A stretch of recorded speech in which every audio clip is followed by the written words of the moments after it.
السلام علیکم ناظرین اکرام، مولانا فضل الرحمان کی انتہائی اہم پریس کانفرنس براہ راست دیکھیے۔ تو میرا دعویٰ یہ ہے کہ کوئی جماعت جمعیت علماء اسلام کا مقابلہ نہیں کر سکتی انشاءاللہ۔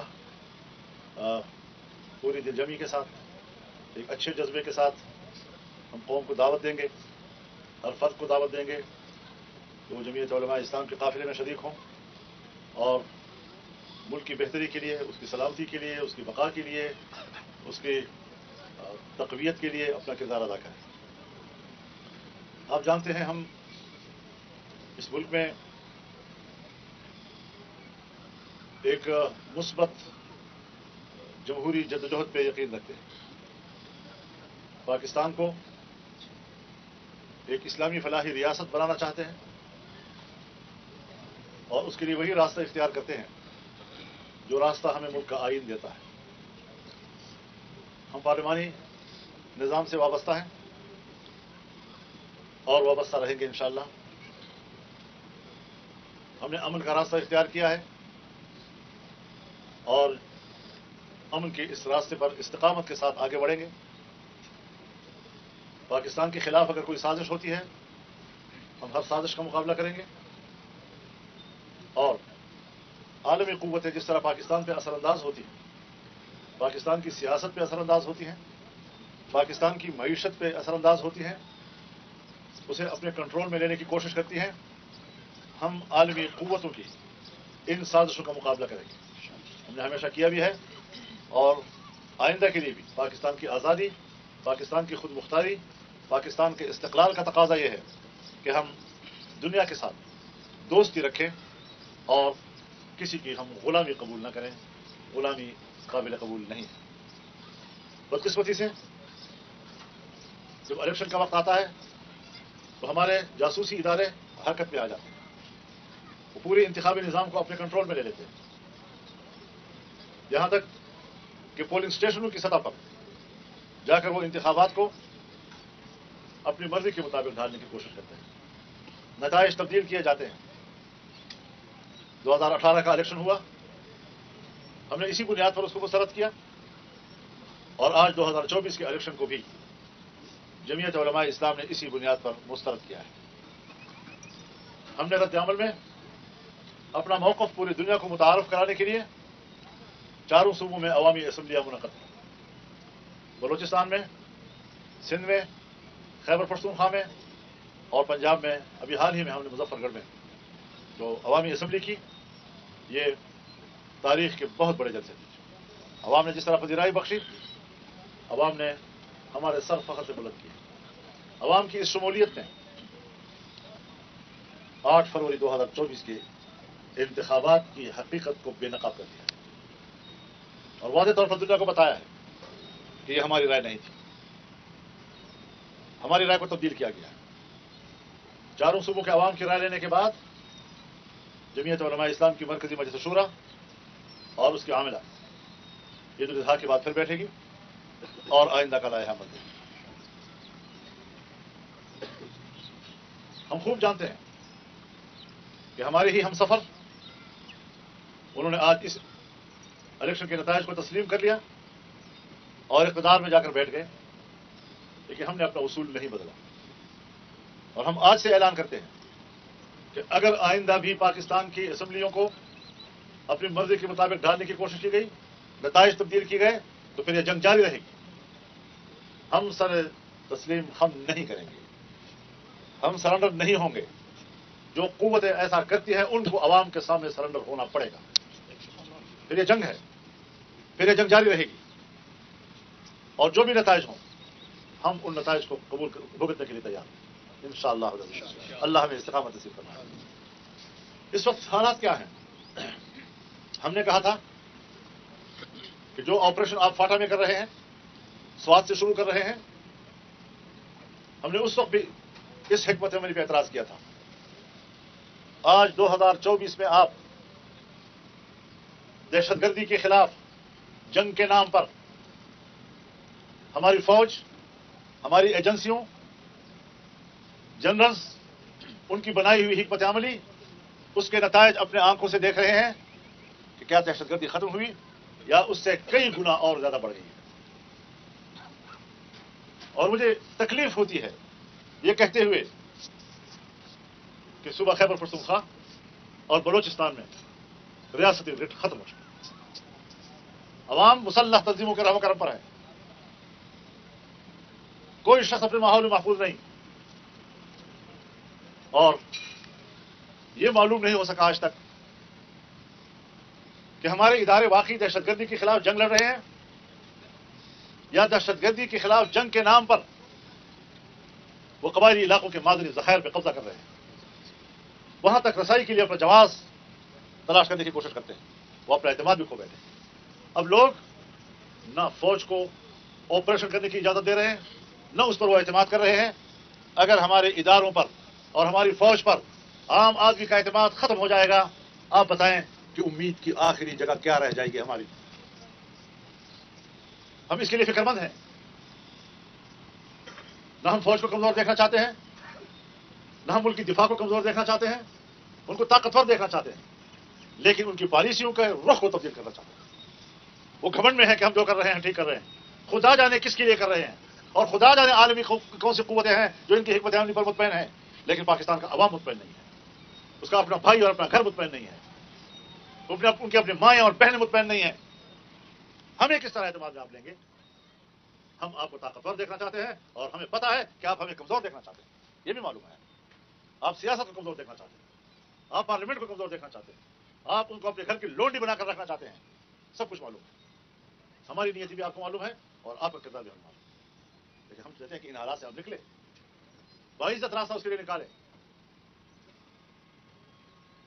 اس کی ذمہ داری جتنی ہمارے اوپر ہے کہیں زیادہ ان کے اوپر ہے. ہم نے افغانستان اور پاکستان کے تعلقات کے بہتر بنانے کے لیے اپنا کردار ادا کیا, اور میں بڑے اعتماد کے ساتھ کہنا چاہتا ہوں, پورے قوم کے سامنے کہنا چاہتا ہوں کہ ہم کامیاب ہو کر واپس لوٹے تھے. ہم نے دو ملکوں کے درمیان تمام شعبوں میں تعاون کے راستے کھول دیے تھے. آج اس پر پانی پھیرا جا رہا ہے. کیوں؟ کس کی خوشنودی میں؟ پاکستان کے مفاد میں؟ قطر نہیں. پاک افغان بارڈر پر رہنے والے پاکستانی, جس میں زیادہ تر پشتون لوگ ہیں, آج چمن کے کیا حالات ہیں؟ 8 مہینوں سے لوگ بیٹھے ہوئے ہیں, ان کے روزگار ختم ہو چکے ہیں.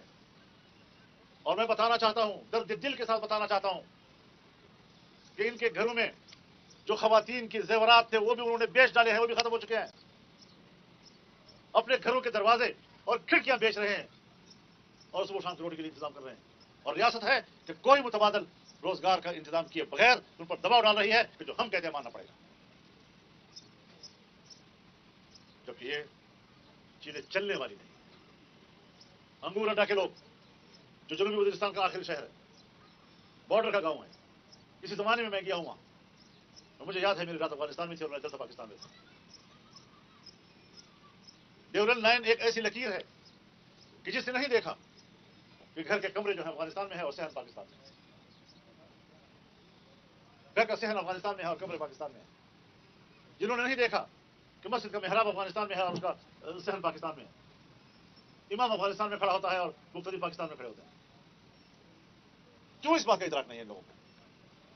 تمام قبائل کو دیکھیں, باجوڑ سے لے کر جنوبی وزیرستان اور جائے افغانستان تک, چمن تک.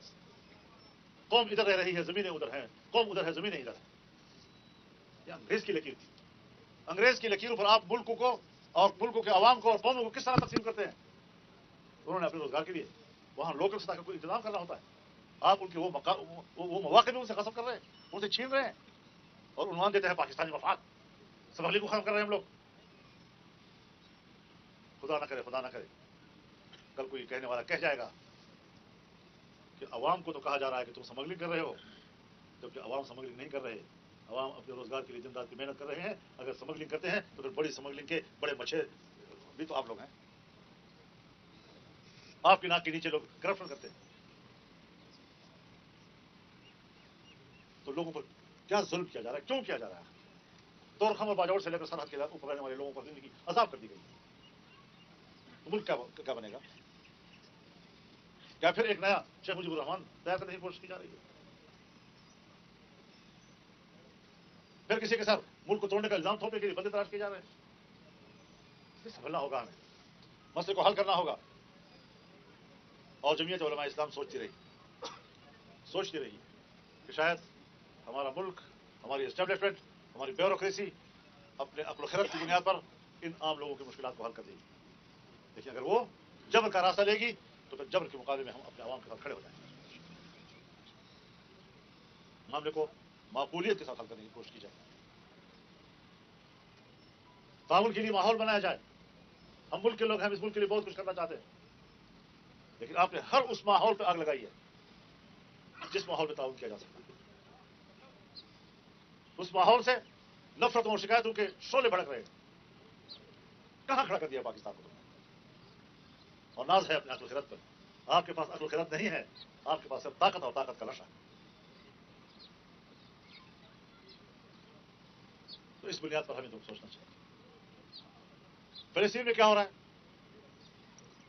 40,000 سے زیادہ بے گناہ شہری، اکثریت چھوٹے بچوں کی خواتین اس وقت اللہ کے ہاں جا چکے ہیں، شہادت کے مرتبے پر فائز ہو چکے ہیں. ایک گھر نہیں بچا جو گرا نہ ہو.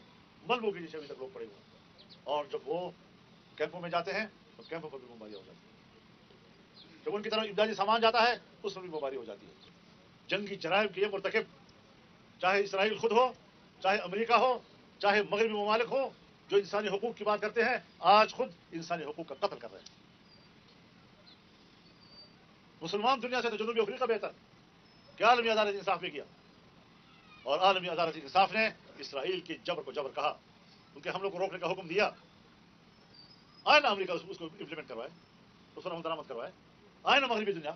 کہاں گئی انسانی حقوق کی تنظیمیں؟ کہاں گیا ایمنسٹی انٹرنیشنل؟ کہاں گیا ایمنسٹی ہیومن رائٹس واچ؟ انسانی حقوق کی تنظیمیں ایسے وقت میں گم ہو جاتی ہیں. یہ انسانی حقوق کی تنظیمیں نہیں ہیں، یہ انسانی حقوق کے نام پر طاقتور دنیا، امریکہ اور عالمی قوتوں کی بالادستی کو تحفظ دینے والی تنظیمیں. مطلب آئیں پھر آج ذرا دیکھیں کہ انسانیت کے ساتھ کیا ہو رہا ہے. افغانستان میں انسانی حقوق کی بات کرتے ہیں، ان کو بچیوں کی تعلیم کی فکر ہو گئی ہے. ہزاروں بچیاں بارود کی آگ میں بھسم ہو چکی ہیں. روئے روئے سے ان کا، ہمارے مسلمان بھائیوں کا خون ٹپک رہا ہے، پھر بھی انسانی حقوق کی بات کرتے ہیں. شرم نہیں آتی لوگوں کو؟ تو آج وہ امداد پہ مستحق ہے. میں ایک بار پھر آپ کی اس کانفرنس کی وساطت سے قوم سے اپیل کروں گا، امت مسلمہ سے اپیل کروں گا، حکمرانوں کے انتظار میں مت رہیے، ان کی مالی مدد کے لیے آگے بڑھیے. انہوں نے کانفرنس بھی کی ہے، اپیل بھی کی ہے کہ ہمارے پاس اخراجات ختم ہو رہے ہیں، اپنی مدد آگے بڑھائیں. مظلوم مسلمان، برما کے مسلمان ہوں، چاہے جہاں کے بھی ہوں، ان کی مدد کے لیے دنیا کو آگے بڑھنا چاہیے. اس وقت فلسطین کے مسلمان انتہائی ظلم اور بربریت کا مقابلہ کر رہے ہیں، اور انشاءاللہ العزیز نقصان تو ہو گیا، لیکن 7 اکتوبر کے واقعے نے دنیا میں. ناظرین کرام، مولانا فضل الرحمان کی براہ راست انتہائی اہم قسم کی پریس کانفرنس تحریک انصاف کے ساتھ مستقبل کے اندر کہاں کس طرح چلنے کا ارادہ ہے، تحریک انصاف کے ساتھ اتحاد ہو پائے گا یا نہیں ہو پائے گا. براہ راست مولانا صاحب نے اس پر کھل کر بات کی، اور آنے والے دنوں میں احتجاج بھی، چونکہ JUI پہلے بھی اعلان کر چکی ہے اور تحریک انصاف نے بھی اب مذاکرات کی حامی بھر لی ہے حکومت کے ساتھ.